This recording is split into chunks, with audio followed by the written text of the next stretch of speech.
am the founding director of Bodhi Yoga. We're located in Provo, and I have been practicing yoga for close to 20 years.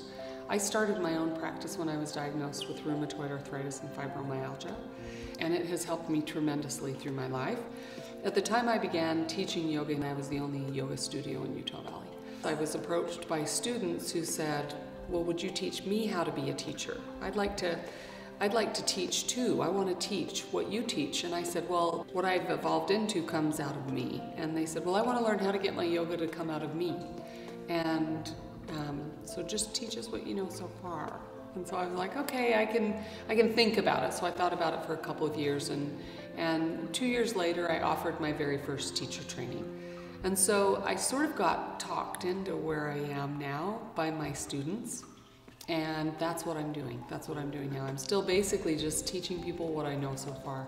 I've studied 8 separate yoga modalities, including Thai massage. And I found that there were great things about one aspect of yoga and then another, and the word yoga really just means to yoke your body, mind, and spirit all to work in the best possible way. So through that process of teaching other people how to teach and how to do that for other people and how to find what that yoke is within themselves, where their perfect equilibrium is, where they're feeling good, they're feeling clear, they're feeling mentally and emotionally stable, they're engaged and interested in what they're doing in their life. And that's the practice of yoga that has evolved into what I call Bodhi Yoga.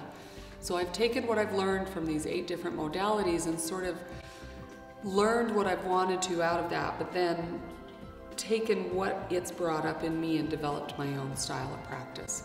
So the Bodhi flow is a vinyasa practice where you link one pose together with another using time under tension to develop a different level of strength and stamina and flexibility in the body. So when we do the Bodhi flow, we're actually slowing down the movement. So it's different than what you've experienced at most gyms and most yoga studios, because when you slow it down, you really find out what you're made of. You really have to connect the breath with the movement, and it takes a level of emotional maturity to not try to rush, to really let your body experience what it feels like to be strengthened and what it feels like to truly lengthen your muscles. Because yoga is not about flexibility, which is what most people think. Yoga is about yoking your flexibility and your strength together, and within that you create something called resilience.